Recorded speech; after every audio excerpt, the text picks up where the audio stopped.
안녕하세요. 김경래 선교사입니다. 남부아프리카와 영국이라는 전혀 다른 땅에서 같은 해에 태어나 같은 날 순교한 두 명의 젊은 선교사들의 역사가 남아공에 있습니다. 그들은 개신교 최초의 남부아프리카 순교자들로 기록되어져 있습니다. 오늘은 그들의 삶을 소개하려고 합니다. 기독교 선교사들이 남부아프리카에 본격적으로 들어오기 시작한 때는 19세기 초였습니다. 당시 시대적 상황에 맞추어서 대부분의 선교사들이 선교 기지를 세우고 기독교 교육에 집중했습니다. 많은 원주민들은 백인 개척민들에 의해서 북부로 이동했으며 피난민처럼 거주지를 찾지 못해서 어려움을 겪는 사람들이 많이 있었습니다. 선교기지 사역은 그들을 위한 이상적인 사역 모델이었습니다. 당시 선교기지는 백인 정착민과 원주민 경계 부근에 세워졌는데요. 원주민들이 기독교 신앙을 받아들이는 곳이기도 하지만 서구의 선진 문물을 받아들인 장소이기도 했습니다.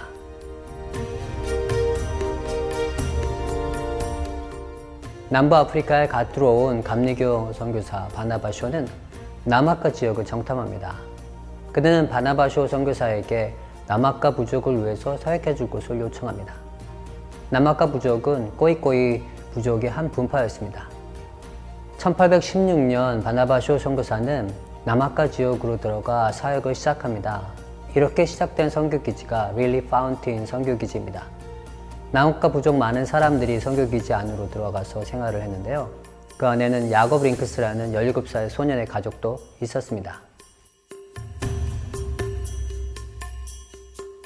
야곱 링크스는 알브레이크 선교사에게 전도된 사람을 통해서 처음으로 기독교에 대해서 들었습니다.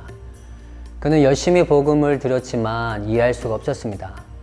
그는 복음이 너무 알고 싶어서 자신이 할 수 있는 모든 일을 다 했습니다. 어머니가 사용하고 있는 활언어 찬송가를 먹으면 하나님께 대한 지식을 얻을 수 있다고 생각했습니다. 신비의 잎, 종이를 먹었지만 아무 소용이 없었습니다. 하나님은 하늘에 계신다고 들었기에 지붕에 올라가 하나님을 부르며 기도도 했습니다. 그러나 어떤 소리도 들을 수가 없었습니다. 다른 그리스도인들에게 어떻게 하면 하나님을 만날 수 있는지 조언을 구하니까 어떤 사람이 하나님께 전부 드려라 라고 말을 해주었습니다. 그는 어디를 가든지 하나님께 전부 드립니다. 하나님께 전부 드립니다. 하나님께 전부 드립니다 하며 돌아다녔습니다. 주변에 있던 백인이든 자신의 부족민이든 모두 아이가 미쳤다고 생각을 했습니다.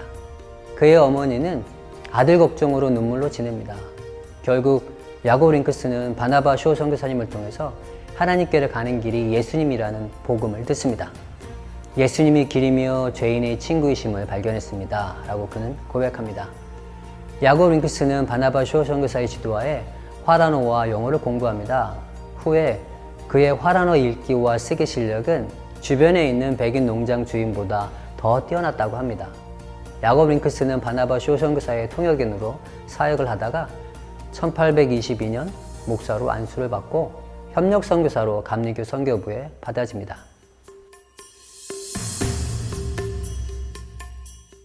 1824년 릴리 파운틴에 젊은 영국 선교사 한 사람이 요양차 방문합니다.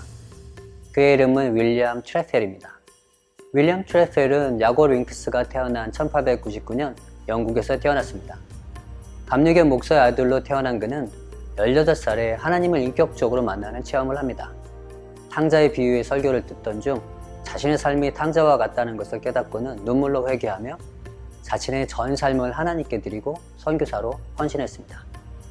그는 마다가스카르로 가기를 원해서 프랑스어를 공부하며 준비했지만 마다가스카르로 가는 길은 열리지 않았고 남부아프리카로 향하는 문이 열려서 1822년 4월에 남아공에 도착합니다. 이곳저곳을 다니며 사역을 준비했지만 항상 마음은 마다가스카르로 향해 있었습니다. 그는 짐바브웨에 정탐을 할 기회가 있어서 그곳에서 여러 가지 사역을 하며 정탐을 하던 중 열병이 생겨서 4개월 동안 움직이지 못합니다. 그의 몸이 조금씩 회복되었을 때 짐바브웨에서 마다가스카르로 가는 배가 있다는 소식을 듣습니다. 기쁜 마음으로 배에 승선을 했는데 그 배 안에서 전염성 열병이 발생해서 13명의 선원이 병에 걸려 죽고 맙니다. 그는 몸이 좋지 않은 상태에도 불구하고 배 안에서 장례를 진행하고 병든 선원들을 정성스럽게 간호했습니다. 선장마저 열병으로 쓰러지자 배는 결국 마다가스카르가 아닌 케이프타운으로 돌려야 했습니다. 케이프타운에 도착했을 때 그의 몸 상태는 극도로 악화되어 있었습니다. 바나바쇼 선교사는 윌리엄 트래펠을 빌리 파운틴 선교기지로 불러드립니다.